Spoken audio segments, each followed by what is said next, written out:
Me había pedido la palabra el diputado Venegas. Sí, bueno, yo soy uno de los sujetos objetos de esta conversación, porque, como se ha señalado, especialmente está dirigida para nosotros, los legisladores, y quiero partir por agradecer la invitación al senador, y en segundo lugar agradecer la intervención y el conocimiento que nos han entregado tanto los doctores como nuestro querido abogado. Yo quiero decirle que he aprendido mucho, entonces ya tiene sentido para mí.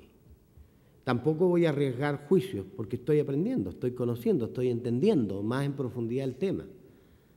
Sí creo que hay un problema bastante serio, y yo se lo habría preguntado al doctor Vacareza, porque él hizo esa afirmación.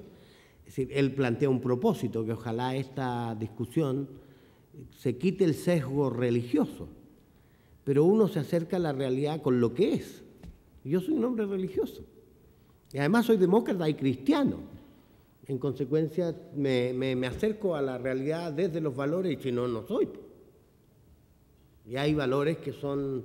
Y ese es el dilema ético importante, que uno no anda por la vida, digamos, sacándose su condición de católico, en el caso mío.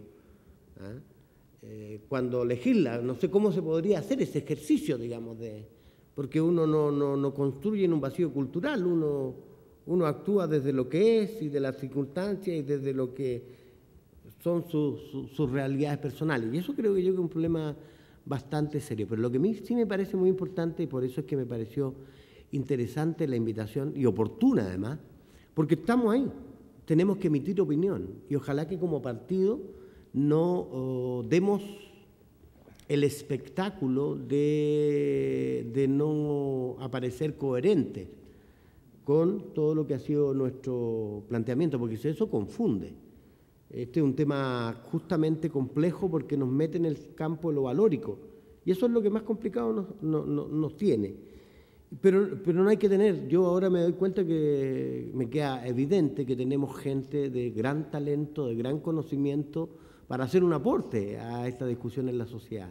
Así que quiero felicitar muy especialmente al doctor Vacareza, al doctor Barrow y a Pablo, Sebastián, y les quiero pedir una cosa muy concreta, si tienen la gentileza de enviarme su presentación, porque me gustaría analizarla con mucho más cuidado. Mi correo es bien fácil, mvenega@congreso.cl. Muchas gracias. Gracias, senador. Esta es una suerte como de continuidad, una segunda reunión, ya la primera tuvimos el día jueves sobre el mismo tema, también convocada por el partido, en lo que ha resultado ser una apertura muy interesante en la democracia cristiana para justamente adoptar una postura sobre este tema y debatirse un tema tan profundo y que está, respecto al cual se requiere también de la conducción de nuestro partido. Yo, como católica, demócrata cristiana, me declaro a favor de la vida y pro vida, y no permito que nadie se arrogue esa denominación. Me declaro contraria al aborto, pero creo que la democracia cristiana tiene que adoptar una postura en orden a despenalizar determinados tipos de situaciones. Y para ser bien clara, el Congreso Ideológico, la Comisión de Género que yo dirigí, estuvo de acuerdo con la despenalización del aborto terapéutico. Que después la Asamblea, con todo el desorden, haya levantado la mano, eso es otra cosa, pero la Comisión de Género estuvo a favor, está Claudia Pizarro acá, la Comisión de Género que nosotros participamos estuvo a favor de la despenalización del aborto. Entonces, para no hacer afirmaciones que luego puedan confundir, porque a mí me gustaría que el Congreso Ideológico se aplicara tal cual, yo creo que la educación no debe haber lucro. Tratemos de que el resto de los camaradas también piensen lo mismo. Y yo soy contraria al aborto, pero creo que por un elemento, por el rol que tiene el derecho de hacer justicia, me parece que es incorrecto que todos los casos de violaciones o todos los casos de aborto, como el de una niña de 12 años violada, el de una mujer con un niño sin cerebro, el de una mujer con cáncer, portadora de SIDA, todos los casos reciban la misma sanción de 5 años y 1 día. Y los datos los dieron la semana pasada la doctora Titi Arriagada, 106 mujeres entre el 2000 y el 2004 condenadas por practicarse un aborto. Mi madre siempre me contó que cuando se quedó ella embarazada, mi hermano mayor tenía 18 años, después se embarazó de mí y ya no me quería tener. Y Ella, que tenía 19 en aquel entonces, fue donde una mujer que le intentó practicar un aborto. Eso era como mi abuela paterna también, seguramente. Y mi otra abuela también se practicó aborto. Yo he vivido un aborto. Y muchas mujeres hemos vivido aborto. Entonces, yo creo que esto tiene que ser, como lo decía el doctor recién, mirado también desde la perspectiva de lo que nos pasa a las mujeres con este tema. Pero no de la teoría, como ustedes tildan, entre comillas, la visión feminista y no esa feminista de Inglaterra. No, si acá están los derechos de las mujeres a también reclamar el derecho a la vida, el derecho a la salud, a no vivir una suerte de tortura en el caso de las mujeres violadas, de no vivir, de mujeres que no opera el consentimiento para tener esas relaciones. Estamos hablando de niñas de 9 años como la del norte que se quedó embarazada de mellizo y fue obligada a mantener, perseverar en... Yo creo que en eso tengo el legítimo derecho como católica y demócrata cristiana que se debata sobre ese tema. A mí me parece que se debata y se plantee. Yo en lo personal, lo que pasa es que ahora soy vicepresidenta del partido, tengo andarme con más cuidado. Yo en lo personal estoy a favor de la despenalización del aborto terapéutico y creo que en el caso de violación, a menos que en este país se pudiera comprar una anticoncepción de emergencia en cualquier parte, que no sucede, ni mujeres viejas como yo cuando acudimos a la farmacia no nos entregan a menos que un médico nos dé una receta, a menos que pudiésemos evitar los embarazos por producto de violación, eso no sucede en la práctica. Y menos para una mujer pobre, menos una mujer sin ingreso. Entonces, todo lo demás es ficticio. Todo lo que se dijo en la reunión del jueves de que esto, como decía el doctor García, ayudemos a la mujer para que pueda, todo es un mito. Y lo dije y lo repito ahora. Las mujeres, y el diputado Venegas lo sabe muy bien porque harto que nos ayudó junto a la diputada Goche en la tramitación de ley de pensión alimenticia porque no pagan las pensiones, y la ley de violencia porque las mujeres sufren agresiones sexuales, y los programas para jefas de hogar porque las mujeres se quedan solas con sus cabros chicos. Entonces, todo este mundo ideal que se dice respecto de cuál es... Yo lo creo, pero ojalá viviéramos en un mundo ideal. Eso no pasa. Yo conté el jueves pasado la historia de Alejandra, una mujer de 34 años que vive en el sector de Las Astillas, San Clemente para arriba, 1 hora, que fue violada a los 12. Se casó con el violador porque sus abuelos la obligaron. Tiene 34 años ahora. Tiene 5 hijos, el último producto de una violación del marido que tiene 60. Fue obligada por su abuelo a casarse. ¿Se acuerdan de la norma aquella que decía que el hombre se eximía de responsabilidad penal cuando se casaba con la mujer violada, el violador? En virtud de eso, a ella a los 12 años la casaron. Entonces, a mí yo también creo que uno vive en un mundo ideal, que no vive en un mundo de normas solamente. Yo soy abogada y soy una firme convencida del derecho. He hecho del derecho un estudio. He estudiado el derecho, no soy una abogada. Yo me he dedicado todo al derecho y mi antecedente lo avalan. Entonces yo creo que uno tiene la misión política también de poder centrar el debate respecto de lo que la gente espera del Partido Demócrata Cristiano. Porque esto no es una reunión de juristas, o no es solo una reunión de médicos. El país requiere un pronunciamiento político del Partido Demócrata Cristiano. Y yo creo que en eso, sinceramente, me gustaría que pudiéramos salcarnos un poco esta pugna respecto de cuando hace, o este planteamiento que se hace, y le pido al chiquillo ahí, con todas vuestras inteligencias y sabidurías, que acompañen más antecedentes a sus propios planteamientos. Porque el propio, como se plantea aquí, el delito de la violación está dentro de los delitos contra la familia y de hecho, una de las atenuantes justamente el que la mujer haya actuado en defensa de su honra. Entonces la violación más bien es vista como un atentado desde su origen. El Código Civil apunta a otro objetivo, a controlar la moral sexual versus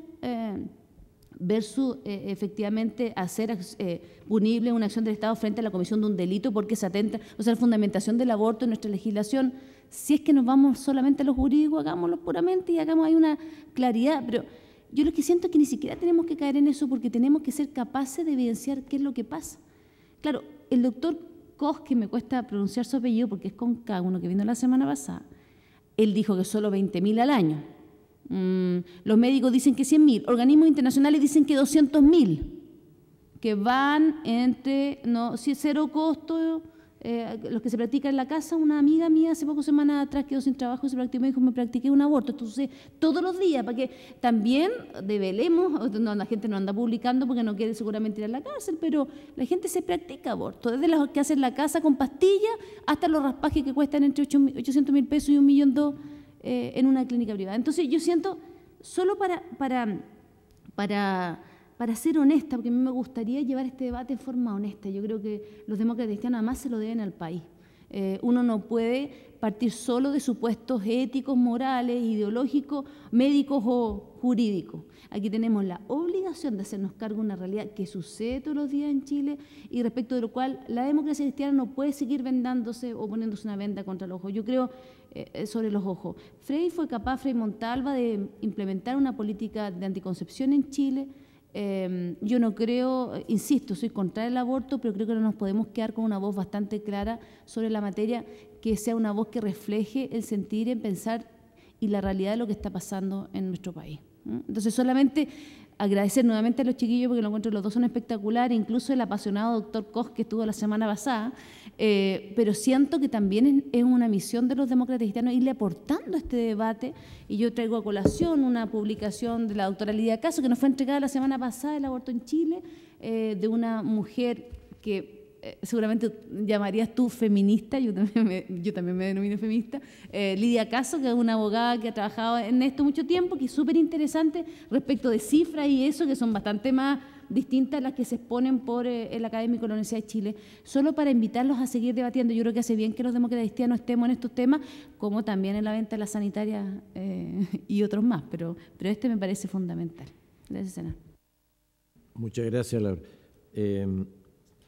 Estamos haciendo el esfuerzo porque esto se discuta lo más clara y transparente y honestamente. Aquí, desde el punto de vista personal, creo que el partido no puede dar orden de partido sobre esta materia. Es una realidad objetiva también eso. Pero sí lo que estamos buscando es que haya una cierta coincidencia de los distintos puntos de vista en un tema muy amplio y muy difícil, que requiere seriedad y requiere sobre todo mucha franqueza para hablarlo entre nosotros, porque esto es el prolegómeno de un momento bastante difícil, cuando venga la votación en el Parlamento. Y ahí hay que tener claro que todos vamos a tener libertad, pero hay que tener una libertad que sea coherente, que sea fundamentada y que también no ponga a la democracia cristiana en una suerte de eclosión sobre un tema que, por muy importante que sea, no nos puede llevar a esa falta de entendimiento. El doctor, ¿cómo se llama el doctor Koch? Pero ese es el que tú admiras mucho y quedaste prendado. Fue apasionado él. Es más, yo pensaba justamente lo contrario del doctor, pero no sé pronunciar su apellido. No lo pronuncies más. Edgar Koch. Jaime, pediste la palabra.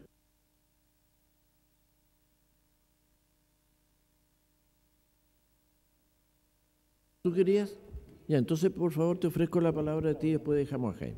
Sí, la verdad es que mi nombre es Claudia Pizarro, concejal de la Comuna de La Pintana, y me quiero presentar porque la realidad en la Comuna de La Pintana, como dice Laura, es bastante diferente y se practican abortos generalmente nunca, ¿ya? O sea, quiero decir que no se practican abortos porque las niñas de 12 años pueden ser violadas por sus padres y tienen al hijo, ¿ya?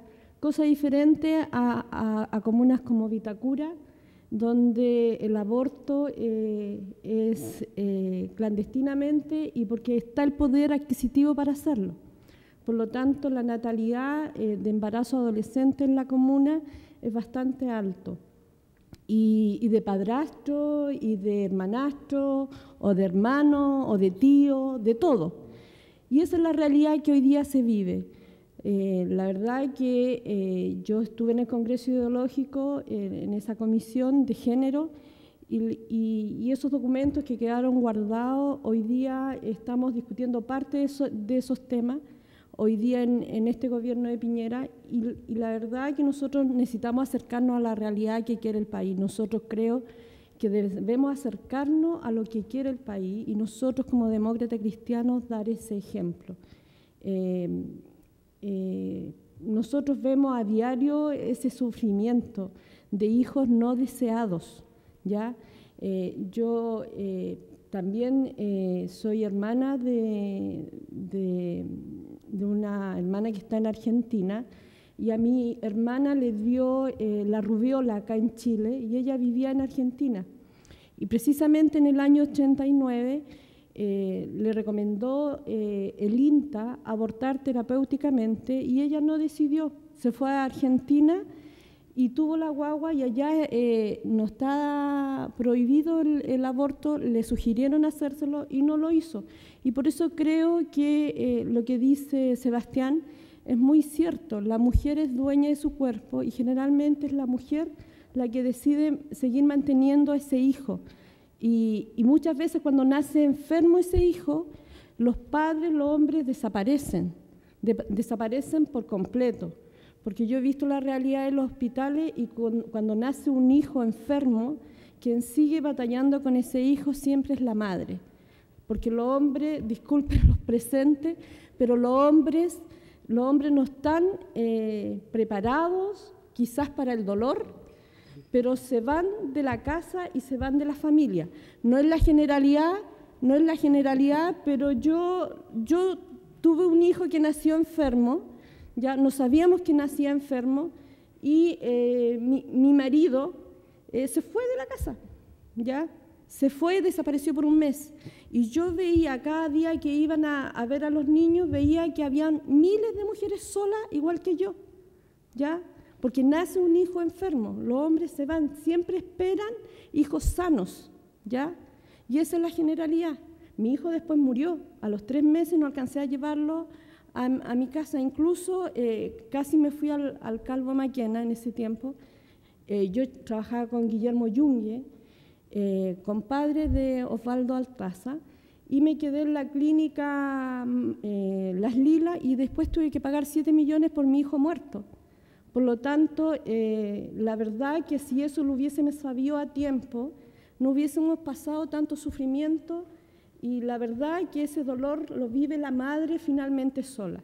Sin ser yo feminista, pero creo que la realidad que hoy día abarca el país es muy similar a la mía y a la de muchas mujeres, ¿ya? Y a lo que se vive en La Pintana. Y yo la verdad que celebro que esto no sea para los puros parlamentarios y yo creo que el debate debiese extenderse al partido, sin recibir una orden del partido, pero esto es una discusión que debe darse a todo nivel en el partido. Debiese seguir discutiéndose así como muchos temas, como el tema de la educación, como el tema de las reformas de salud, de educación y todo lo que se quiere implementar hoy en día. Y celebro que me haya invitado Laura a esta ocasión y la verdad anteriormente no había sabido de la reunión pasada. Santander, camarada y amigo. También, más que matricularse a rajatabla con una posición, yo creo que uno de una reforma tiene que tirar muchos tejos a la raya. El primer elemento, Claudita, sí, mi hija también estuvo enferma y el doctor Altaza la operó. Mi hija también estuvo enferma, grave, a los 6 meses la tuvimos que operar y el doctor Altaza se portó bien, así que no es... La idea es que nuestra realidad particular no sea por la cual tomamos nuestras decisiones, sino que yo creo que el partido debe ponerse la decisión en general de la situación país. Segundo elemento, a los expositores. Este tema yo plantearía, y una crítica que siempre le hago a los médicos, tratemos de utilizar un lenguaje lo suficientemente explicativo para la gente común y corriente. O sea, hablar de aborto eugenésico, la verdad no lo va a entender nadie. No, y lo planteo porque con el doctor Fábrega estuvimos haciendo unas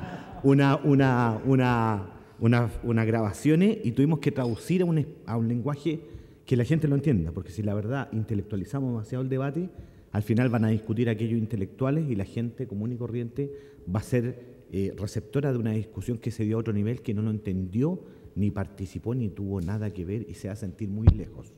Entonces yo le pediría esencialmente a los que tienen la labor de legislar o a aquellos que tienen la capacidad técnica y profesional de entrar al tema en términos de propuestas, de panelistas, de una otra forma entiendan que no hablan tan solo con aquellos que saben o están metidos en el tema, sino que tienen que hablar para la ciudadanía.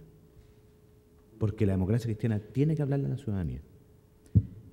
Tercer elemento, por lo tanto, es importante también dentro de ese poder hacer lo que hizo Jaime. Yo creo que Jaime estuvo súper bien, pero yo pondría un lenguaje un poco más aterrizado, o sea, porque alguien habló, una cosa son las violaciones, otra cosa es el aborto terapéutico, otra cosa, un poco tratar de que a la gente le quede claro de qué tema estamos hablando. Porque la verdad yo parto de la base, comparto el criterio. El aborto como método de control de la natalidad, no estoy de acuerdo. Y en eso no voy a estar de acuerdo. Y no voy a estar de acuerdo, póngale un tema de fe por lo que fuese. Experiencia personal, no estoy de acuerdo. Y lo declaro aquí y en la quebrada del Ají. Entonces es importante que los otros que están en la interfase, que son de mucho menor frecuencia, pero que son de alto impacto, sean capaces de, Seba, el lenguaje es súper simple, que todo el mundo lo entienda y que quede claro cuál es la posición de los demócratas cristianos. La idea no es dirigirnos a un público docto, es dirigirse a un público que no entiende. Ahora, los parlamentarios tendrán la labor de traducirlo. Sí, los parlamentarios tendrán que traducirlo, pero eso es importante. Y finalmente, dos temas que para mí son vitales. Entender que cuando se está planteando este tema, se miren, ojalá, todos los prismas. Aquí se planteó, el tema de la violación es un tema súper serio. Pero ¿qué es más fuerte? ¿Una violación a una muchacha de 15 años, 18 años? ¿O una mujer de 35 años que es abandonada porque quedó embarazada de su cuarto o quinto hijo? O sea, entender súper bien que hay que enfocarlo impecable, porque si no, vamos a pisarnos la cola. Y la última observación, doctor, agradecerle el que nos haya permitido a los no médicos participar en un debate que los médicos se los quieren llevar y que yo digo que no se los lleven, sino que lo hagan partícipe para este lado y que en definitiva permita que este tema, que no es una reunión oficial del partido, se transforme en un debate oficioso del partido. Gracias. Eduardo Cel. Antes que se vaya el diputado, señor Venegas. Pero primero que nada quiero pedir las excusas de llegar tarde. Había hablado con tu secretaria que tenía otra reunión, pero le digo, está el centro entero cerrado. Me tocó 1 hora y cuarto, hay un desfile, carro alegórico, por todos lados donde está. Muy breve, te voy a decir, agradezco la invitación, lamento por lo tanto no haber llegado a la información, un debate de mi gran amigo doctor Bacareza, con quien nos tocó tantas luchas antes, jefe de la Asamblea de la Civilidad en la dictadura, y nos toca otra. Es decir, es importante a mí, la semana pasada, del Año Nuevo, un programa de radio que tengo como parlamentario de zona, otra entrevista importante, este tema. Diputado, ¿qué piensa usted del aborto terapéutico? ¿Qué piensa la democracia cristiana? Por eso que es importante ver. Te digo algo en las respuestas que es para que las discutamos. Primero, esto no es un asunto de acuerdos de partido en la democracia cristiana, en los temas valóricos hay libertad de conciencia. Segundo lugar, mi posición es que este tema hay que debatirlo. Lo peor es esconderlo, no hay que echarlo para el lado ni decir no podemos legislar. Y su voto, estoy hablando de que hay que escuchar, hay que debatir, no le puedo decir ninguna cosa. Hay bueno, algunos de los periodistas más de derecha más puntúos, que les va a tocar a usted, o qué sé yo, en otras entrevistas. Pero usted es católico, sí, por supuesto. ¿Y qué le parece la opinión de la Iglesia, que ha sido absolutamente condenatoria? Me parece muy valiosa, le dije, la opinión de la Iglesia, pero es una opinión. Nosotros los parlamentarios no fuimos electos por el Consejo Episcopal de los Obispos. Somos electos por gente de todos los credos, de todas las cosas. Y en este punto tenemos que escuchar a la Iglesia, escuchar a los médicos, escuchar la parte científica y sobre todo hay que escuchar a las mujeres, porque las mujeres también tienen que tener la importancia fundamental en saber qué es lo que hay. Pero esto es la antesala del aborto, ustedes entonces van a ir a hacer el aborto. Yo creo que este punto hay que dejarlo bien claro. Estamos discutiendo el aborto terapéutico y no el aborto general. Porque ahí se produce una confusión, te fijas, y como que nos quieren llevar más allá. Yo creo que en estos meses que vienen a hacer un debate a fondo de este tema y nosotros creo que el partido tiene que tomar una orientación que me parece que es la lógica, que este tema hay que discutir. Lo peor sería que dijera, no, nosotros no aceptamos la discusión de que se trata. Hay que debatirlo, hay que escucharlo y como hemos hablado en los temas valóricos hay plena libertad de conciencia escuchando a todos los sectores. No sé si ayuda un poco con la parte del debate, no puedo, como no escuché las charlas previas, no puedo referirme a lo que se ha hablado. Pero realmente yo creo que tenemos que interesar a todos los parlamentarios porque nosotros vamos a hacer la cara visible, como decías tú, que vamos a tener que poner a apretar el afirmativo, el negativo, la abstención. Mira, en esta materia... No, oye Eduardo, no, sí, gran parte de lo que se dijo atiende mucho a lo que tú has señalado ahora. Lo que queremos hacer con este debate y lo que queremos hacer con otras cosas que se han hecho similares y las intervenciones del otro día, el jueves, etcétera, que coinciden, es tratar de hacer, si es posible, un documento pequeño, pero muy fácil de entender ciertas cosas, para poder ayudar a que la gente piense sobre un tema que va a ser muy acosado por cartas a los diarios, etcétera, donde no siempre hay un conocimiento. Yo acabo de leer esta mañana una carta de la colega de usted, la diputada Cristi, que es realmente, uno dice, bueno, con esto nadie aprende nada. Pero en fin, vamos a intentar hacer eso. Señora Goich. Oigan, bueno, tengo que partir agradeciéndole el espacio de discusión porque estos temas son súper difíciles y el temor que uno tiene es como enfrentarte a tener que apretar el botón y seguir con la misma duda de dónde es el punto en que es necesario legislar y los efectos que eso tiene. Yo siento esto más desde la reflexión desde la política pública, que volvemos a repetir historia. Cuando discutimos sobre la píldora del día después, era píldora sí, píldora no, con posturas súper encontradas, pero a la larga no abordamos el problema de fondo y que es cómo nosotros avanzamos en educación sexual, cómo avanzamos en acompañar a nuestros jóvenes en su proyecto de vida y cómo la maternidad y la paternidad están insertos en eso. Y eso yo siento que se vuelve a repetir ahora, que más bien hay una provocación y la idea de mediatizar un debate que si no le pones paño frío, finalmente te enfrentas a una cuestión que es súper compleja cuando uno le toca asumir el que tienes que ser coherente, efectivamente que eres demócrata y cristiano, que hay una postura de la Iglesia y que hay también acá un tema ético de por medio. Entonces, yo creo que en eso tenemos que llevar a la prudencia la discusión y que el debate no está presentado de esa forma. Y eso tiene que ver con varias cosas que no viene al caso discutir ahora. Pero que tenemos que tratar de que el resultado final nos permita avanzar, de verdad.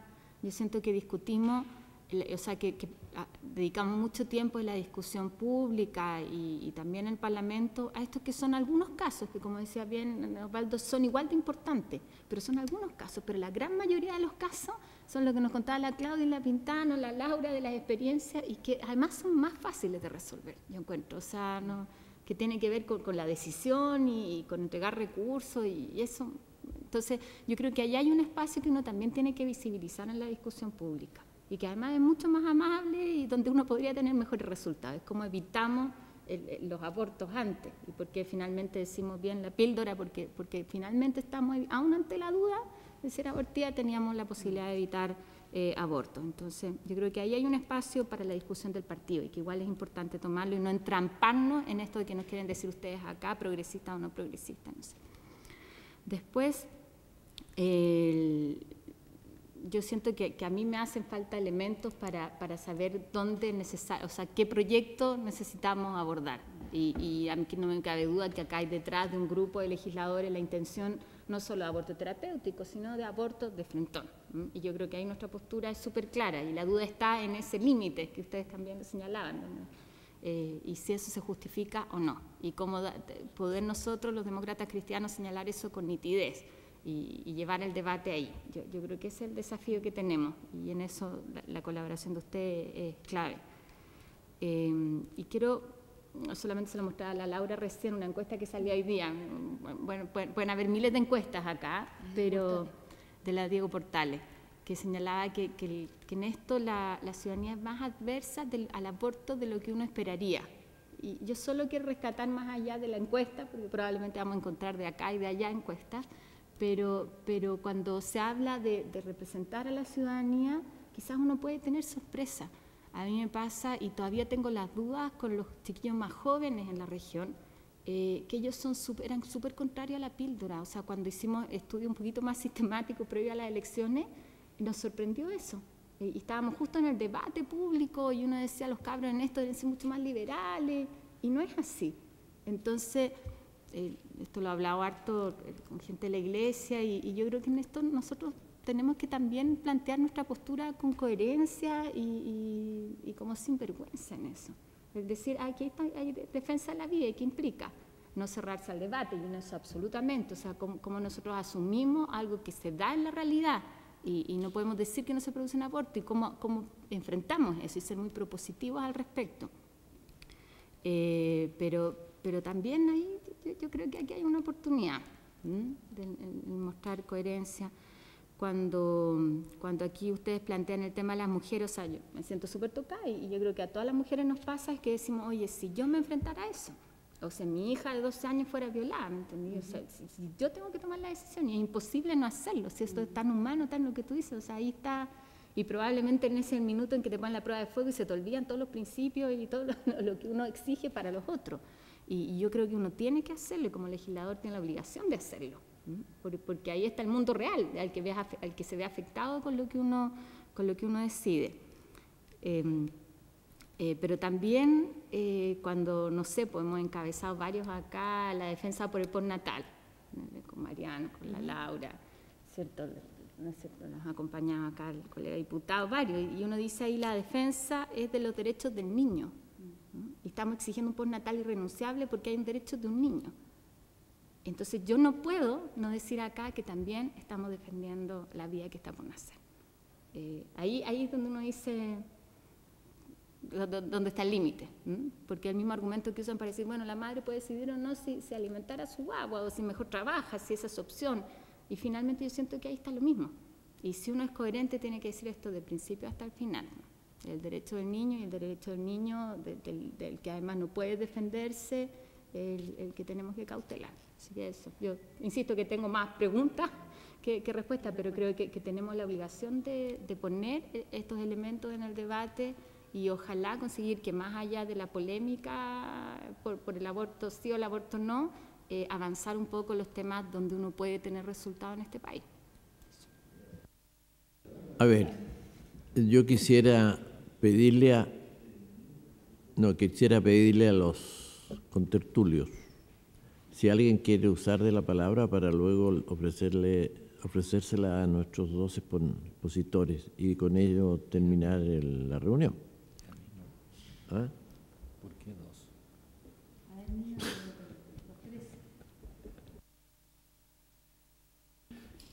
¿Quién desea hablar?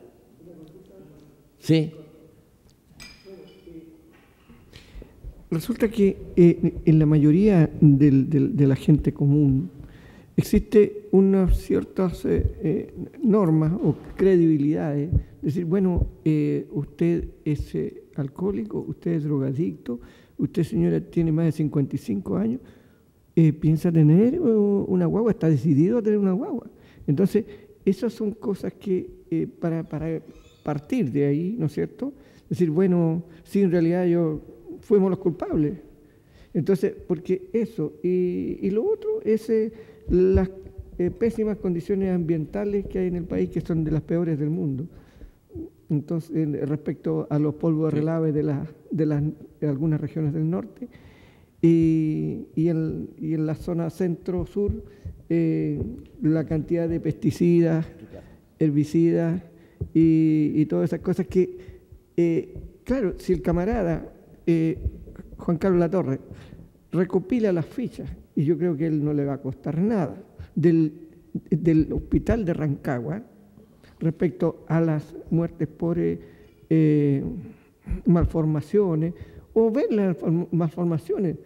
Bueno, como yo tengo algún contacto con gente agrícola, hay grandes empresarios agrícolas, no lo voy a nombrar, pero tiene un niño que tiene los brazos y las piernas de este porte, pues. Claro. Entonces, él trabaja en San Vicente de Tahuatahua. Entonces, no le informa a nadie. Entonces, ¿por qué? Bueno, es que eso, los médicos especializados tienen que meterle ahí. Gracias por su observación, porque en ese tema en el Parlamento hace varios años que se viene tocando, pero nunca se resuelve formalmente nada. La influencia de los plaguicidas y todas estas sustancias tienen efectos categóricos, se sabe, en un porcentaje todavía no lo tenemos claro, pero por el momento aboquémonos a esto, si me permite, para poder sacar luego una cosa consistente que ayude a la gente. El doctor Fábrega me había pedido la palabra, luego se fue y perdió su lugar. Pero ¿hay unanimidad para que vuelva a hablar? Antes que hable Ricardo, recordarle respetuosamente al senador que usted nos tiene que invitar para el jueves 20. Sí, pero eso lo hacemos después. Ya. También ya se los anuncié a muchos de ellos. Ya, Vamos a hacer una reunión sobre salud y básicamente sobre el programa del gobierno, también dedicado a los que vamos a tener que votar, pero queremos recoger la opinión de toda la gente del Consejo y algunas otras personas. ¿Ah? El proyecto de reforma de salud. Camarada Fábrega. Disculpe, yo me había retirado por mi otra reunión y se suspendió, así que cuando iba en camino, así que volví, ¿no? Porque además así aprovecho de despedirme como la gente, como corresponde. No, mira, yo sobre este tema, yo creo que estoy de acuerdo fundamentalmente con lo que dijo Néstor. A mí me gusta, hay temas donde hay que ser bastante claro. El aborto como control de la natalidad, me parece que podríamos ponernos de acuerdo rápidamente en que tendría que haber un pronunciamiento claro. ¿En qué marco? En el marco que en Chile hemos avanzado mucho en la defensa de la vida. Así como eliminamos la pena de muerte, hemos sido muy claros en defender la vida desde el momento antes del nacimiento, digamos, del momento de la concepción incluso. Y yo creo que eso hay que ratificarlo como principio general. El problema está en que hay cosas que ya escapan al principio general y donde entran otros factores, y allí yo creo que es mucho más probable fijar cierta libertad dentro de ciertos marcos para nuestra gente. Y yo creo que sería bueno decirlo así: nosotros defendemos la vida, hemos avanzado en Chile notablemente en valorar la vida, eliminar la pena de muerte, defender la vida que está por nacer, pero hay dilemas éticos y tiene que haber comités de éticas que definan en torno a casos concretos y en particular el tema poner algunos ejemplos, y eso creo que queda bastante claro para la ciudadanía. Sin dejar de defender la vida, hay cosas concretas, específicas, que requieren un discernimiento ético donde podemos apoyar, y la verdad es que en esa medida yo creo que yo soy partidario de la existencia de algún tipo de interrupción del embarazo, de aborto terapéutico, como se llame, que nos pongamos de acuerdo en términos políticos, porque para eso están los parlamentarios, para traducir lo que nosotros pensamos en palabras más complejas, en términos políticos que sean entendibles y que nos hagan aparecer coherentes ante la ciudadanía en lo que ha sido nuestra trayectoria también. Lo que sí no me gustaría es que esto se interpretara como un paso en la legalización del aborto, como Chile da un primer paso. No, yo creo que más bien lo haría como ratificando el principio general de la vida. Hay excepciones que si uno... Exacto, y hay excepciones donde uno tiene que tomar decisiones porque si no es un chiita, y nosotros no somos chiitas. Lo otro es que también queda claro es que si bien en Chile hemos avanzado en la libertad de derechos para la mujer, hemos avanzado muy poco en los deberes de los hombres. Y yo creo que eso también hay que plantearlo. Nosotros creemos una sociedad de derechos y deberes, no solo una sociedad de derechos, y los deberes en particular, quienes no estamos asumiendo bien los deberes respecto a lo que es la paternidad, el cuidado de la familia, etcétera, somos los hombres. Yo creo que sería bueno dejarlo planteado también de alguna manera. Nosotros creemos en la familia, pero no en la familia patriarcal antigua, sino en una familia integrada, con igualdad de derechos, con igualdad de deberes, y por lo tanto los deberes de los hombres son los que en Chile yo creo que no están debidamente resguardados para las mujeres, digamos, que los hombres cumplan con su parte. Aquí no hay compulsión en el tema de hacerse cargo del niño. La fuga de los hombres es tremenda, crecemos en la irresponsabilidad, y yo creo que eso no es bueno en una sociedad que no es una sociedad de derechos solamente, sino una sociedad de derechos y deberes, y hay que plantearlo abiertamente. Eso por ahora. Yo también trato de no opinar mucho de este tema porque yo sé que hay mucho dolor involucrado en la gente que ha estado realmente en situaciones concretas, y trato de... Pero bueno, hay un momento en que hay que ser. Yo siempre he tratado de escuchar más bien a los que han estado en situaciones concretas en la clínica o viviendo situaciones muy graves en esta materia, y más bien ser muy sensible y compasivo en eso. Para terminar, le ofrezco la palabra a Sebastián, a Jaime, después a Ricardo para que cierre ceremonialmente. Senador, muchas gracias. A ver, voy a tratar de hilar un poco, porque la verdad es que mi presentación en general lo que trata es plantear algunos elementos, algunos temas de discusión. Obviamente que hablo desde el sesgo total, digamos. Soy hombre, soy abogado, digamos, no puedo ser completamente neutro, digamos, y creo que además pretender eso es mentirle a la gente, digamos. Uno habla de donde sabe o lo poco que sabe, digamos. Y a partir de eso, obviamente que tiene un sesgo, digamos, énfasis determinado, digamos. Yo creo que aquí todos podemos tener opinión. Es meritorio tener opinión, pero creo que no es suficiente para hacer política.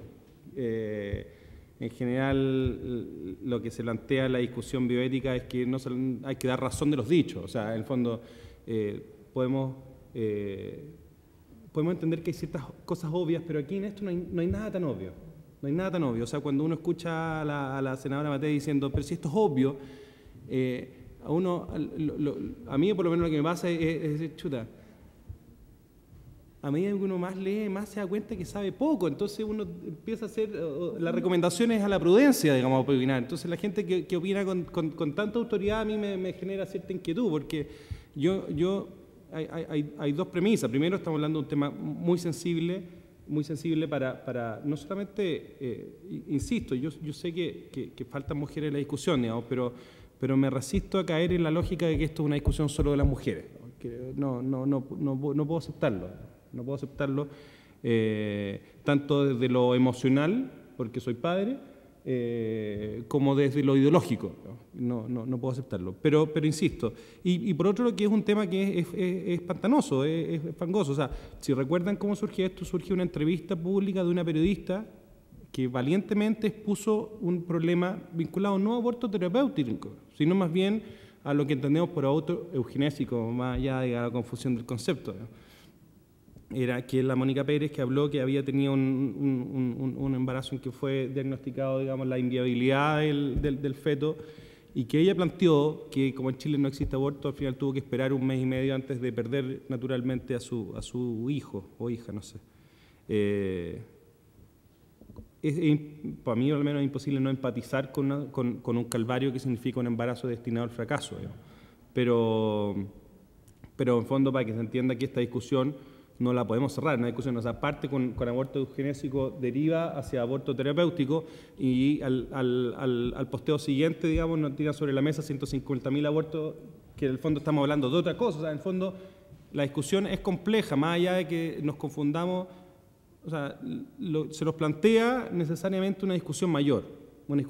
Y quizás desde el centro podemos partir. Yo me gusta partir desde la lógica de los derechos humanos también, y desde la discusión sobre el estatuto del embrión, pero obviamente uno tiene que reconocer que están esos elementos que nos van empujando el buque, que es difícil. Y por eso yo creo que para el partido es muy importante decir, ok, no creemos en el aborto como mecanismo de control de la natalidad, pero eso no es suficiente. O sea, ¿por qué no creemos en eso? ¿Por qué no creemos en eso? Y más allá que yo comparto con Osvaldo, digamos, que hay un sustrato religioso quizás en nuestra opción, yo creo que esta es una discusión racional y laica, y yo creo que es posible sostenerla en ese espacio. Creo que es posible sin decir que la vida es sagrada. Creo que es posible sostener una discusión racional en ese espacio, y apelo a que el partido sea capaz de tener esa discusión desde las convicciones, desde la lógica de los derechos humanos. Y en el fondo, insisto, digamos, nosotros yo creo que podemos avanzar en ciertos consensos internos, pero es importante hacernos cargo, digamos, de cómo fundamentamos esos consensos, y también las diferencias, digamos. Porque claro, es legítimo entender que aquí no hay órdenes de partido, pero aquellos que tengan su posición, yo les exigiría un esfuerzo también de una justificación más allá de lo pasional, también en un espacio de la discusión racional. no quiero que simplemente la cuestión se desmadre, digamos, en la votación porque actué por convicción. O sea, creo que uno tiene que ser capaz de fundamentar un poco más, sobre todo para nuestros dirigentes políticos. Y al menos en este tema, mi invitación es un poco esa, digamos, a que mutuamente nos exijamos no abandonar el espacio de la reflexión racional y de la justificación de los dichos. Eso, senador. Disculpe. Estaba concentrado escuchando a Sebastián, que se me olvida que es lo que... son dos cosas cortitas. Una, respecto del tema en general, yo creo que en todo esto de la transparencia, y traté de hacer la presentación, y tal como generalmente hago con las presentaciones y los documentos que elaboro, en esto prácticamente o casi nunca hay referencias personales, referencias a mi experiencia o alguna cosa, sino que en base, por una parte, a la evidencia científica y por otra, a la lógica y la racionalidad, porque así es mi formación. Y en eso yo creo que tratar de dejar en evidencia cuáles son los problemas y un poco tratar de elaborar los 4 ámbitos, dejando claro que hay temas que son tergiversan de alguna manera la discusión y por otra parte la complican. Son dos cosas. Por una parte tergiversan porque se introducen cosas que son falsas en la discusión, y son falsas no por una mentira, sino que porque constituyen falacias, ¿ya? Y que desde el punto de vista de la lógica, las falacias, desde las falacias ecológicas hasta las falacias, hay distintos tipos, pero que no logran sustentar racionalmente una posición. A mí me parece que hay que tratar de desterrarla.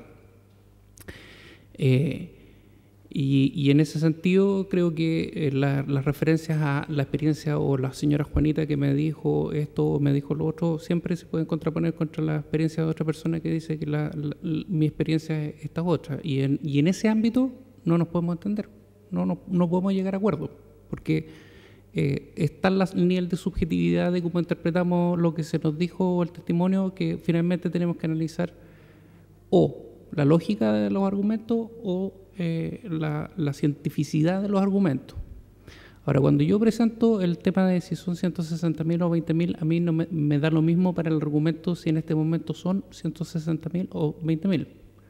Yo en algún momento, antes del estudio que presentó el ARCOG, yo le había planteado antes, y tengo a Sebastián de testigo, con mi formación de saludista, como es refutable la cifra de 160.000 abortos al año en Chile. Pero no creo que esa sea la discusión. Lo que realmente importa es cuando discutimos qué es lo que ha pasado y qué es lo que está pasando en Chile en términos de tendencia con el tema del aborto, es lo importante.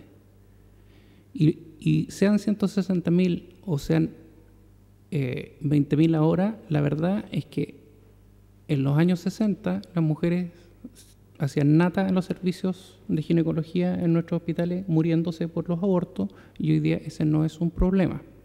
Y eso es una cosa en la cual nos tenemos que hacer cargo, porque parte de lo que se promueve por parte de las políticas internacionales de Naciones Unidas y de la Organización Mundial de la Salud es el acceso a esto, y se justifica en que esto reduciría la mortalidad materna por causa de aborto.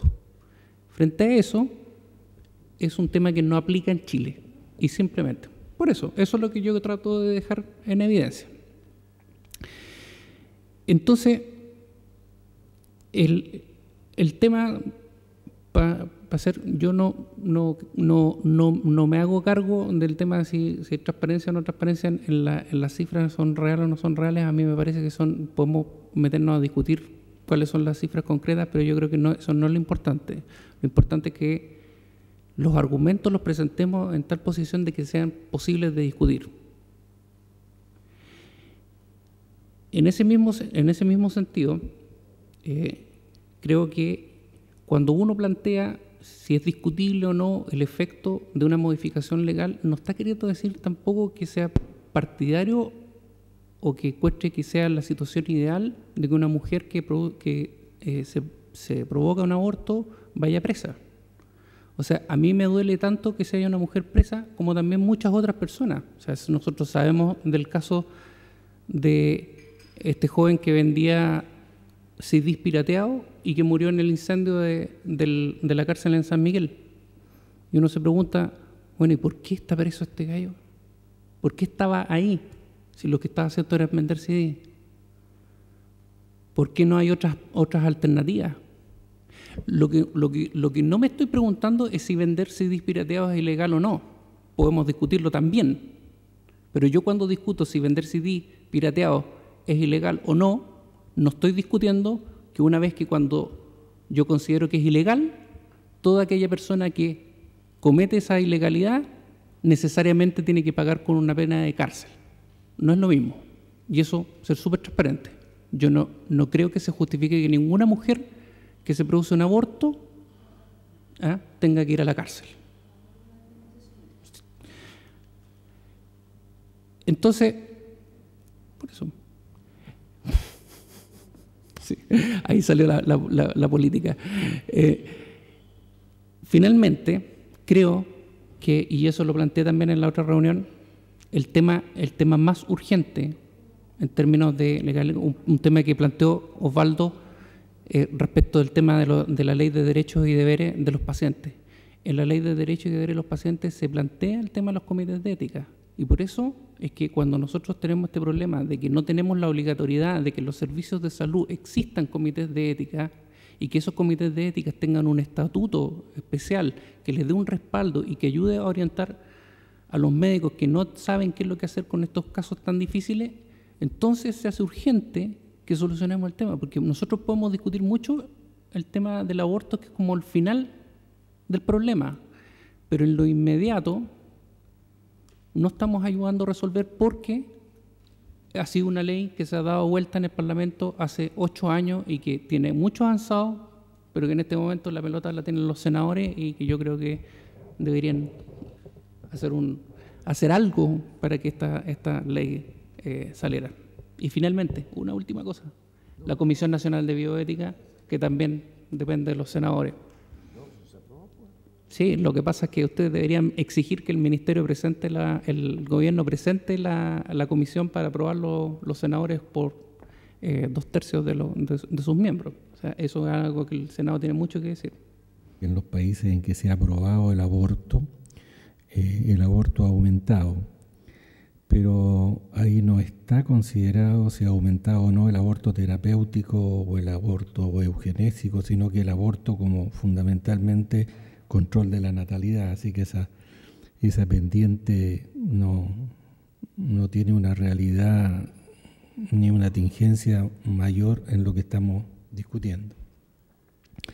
Segundo, respecto a lo que dice Osvaldo, cuando yo digo que la discusión no debe enfocarse desde un punto de vista religioso, no quiero decir que la persona no actúe de acuerdo con sus creencias, sino que fundamentalmente a que no sea dogmático, en el sentido de que hacerse poseedor de la verdad es un tema bastante complicado. A diferencia de Jaime, yo actúo desde otra perspectiva. Yo llevo ciertamente 50 años en el servicio público de salud, nunca he abandonado el servicio público de salud y ahora estoy dedicado exclusivamente a los hospitales, así que tengo una conciencia de la realidad de nuestro proletariado bastante directa, diría yo. En segundo lugar, llevo más de 20 años estudiando ética y más de 20 años formando parte de comités de ética clínica. Entonces, cuando uno a lo largo de todo ese tiempo ha visto tantas realidades distintas, se convence de que principios absolutos es muy difícil aplicar. a situaciones muy semejantes habitualmente, o se pueden llegar a decisiones muy diferentes, porque la cantidad de argumentos que se tienen que tomar ante cada una situación es absolutamente imposible que la consideren las leyes. La ley podrá dar una norma general, pero tiene que dejar abierta la puerta a que los principios y los deberes se consideren como prima facie, vale decir, que acepten excepciones. Y si hay una instancia que puede llevar a eso, a aceptar y valorar las excepciones, son los comités de ética. No lo digo teóricamente, lo digo por la realidad que hemos vivido, ¿no? Esa es una instancia que yo creo que satisface un poco lo que ustedes han dicho, el tomar conciencia de que la realidad va mucho más allá de cualquier cosa que uno pudiera eventualmente imaginar. La realidad es mucho peor que cualquier teleserie de cualquiera de los canales. Esa es la verdad. Entonces, la ley tiene que tomar en cuenta eso, crear una instancia que permita considerar el problema de la señora Juanita distinto del de la señora Juana Pérez, ¿no? Por eso yo creo que aquí el gobierno de Chile ha sido muy débil en incorporar estas estructuras en los hospitales, porque estoy convencido, porque he trabajado en esos 20 años, estoy convencido que son útiles y que pueden dar respuesta a situaciones particulares que ninguna otra instancia puede dar una respuesta satisfactoria. Ahora, tampoco los comités de ética son dueños de la verdad, ciertamente que no lo son, pero a lo mejor permiten un poco acercarse a algo, a la verdad. Y por eso que no pueden haber posiciones religiosas. No es que uno renuncie a su posición, sino que dentro de su posición sea capaz de considerar otras cosas como la compasión, como la lealtad, como la fidelidad. Eso. Muchas gracias.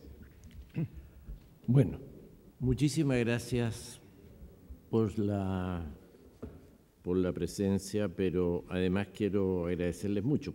Y finalmente señalar un poco lo que ha sido la idea de esto. Esto es un tema que no se agota en una conversación como esta. Y si logramos tener una serie de ellas, tanto en el partido como acá, que no se trata de tener uno en un lado y otro de otro, no es eso. Es simplemente que era... ¿Cómo? No es eso. Es que esto estaba dedicado básicamente a los parlamentarios, aunque hayan venido menos de lo que yo pensaba.